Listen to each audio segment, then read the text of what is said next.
In this lecture, we're going to look at the flow QML component. According to the documentation, the flow item positions its child items like worlds on a page, wrapping them to create rows or columns of items. This is really all this component does. We're going to create a new project and play with this thing. File, new project. It's a Qt Quick application. We're going to call it Flow Demo. Store it in the usual location. Hit Next. Choose your latest version of Qt and choose your kit. And we have our project here. We want to change the title here and make it say Flow Demo. And inside we want to put a flow component. Its ID is going to be container. Width is going to be, let's spell width correctly. And the height is going to be the height of the parent. To speed things up, I'm going to put in a few rectangles that I have prepared before. Okay, this one is a regular rectangle with an ID, a width and a height, a color. And inside we have a text element that is centered in the rectangle. And it has a black color, a font point size of 30. And the text inside the text element is going to be 1. Let's hit Ctrl A and Ctrl I to align things nicely.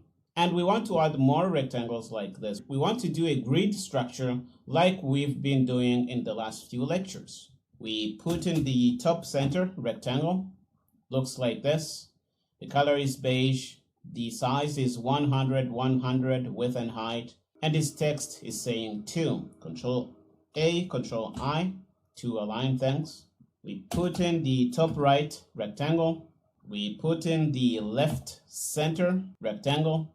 We put in our center rectangle, right center rectangle, bottom left rectangle, bottom center rectangle, and finally bottom right rectangle. We need to hit Ctrl A, Ctrl I to align these things. And I want to collapse these rectangles so that we see what we have in here very easily.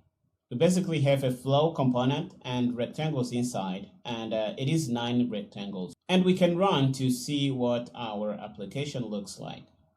You see that our rectangles are laid out from left to right.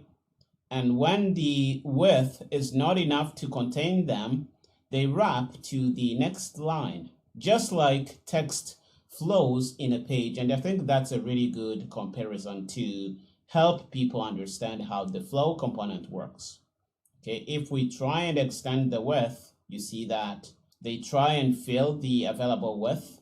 As the width decreases, we start wrapping to the next lines. And if we keep decreasing the size of the width enough, we're going to have a grid structure like we've had before. And you see that it flows from left to right and from top to bottom. Okay, a property we can set inside the flow component is the flow property, which can be flow left to right. Okay, which is what we have by default. We're not going to see any difference left to right, but it can also be top to bottom. Okay, something like this. We run and we should see 1, 2, 3 from top to bottom, and it's going to wrap to the columns as we run out of height to contain our items. This is how you use the flow property if you happen to need this behavior. We're going to comment this out. We can also do a layout direction like we did for the grid layout component. It can be Qt right to left. Let's run. And we should have 1, 2, 3 starting from the right. Okay, you see this is the behavior we have. It can also be left to right. Run again, which is the default behavior. And you might think, what could happen if we try and combine flow and layout direction? So let's do flow top to bottom. and the layout direction of right to left.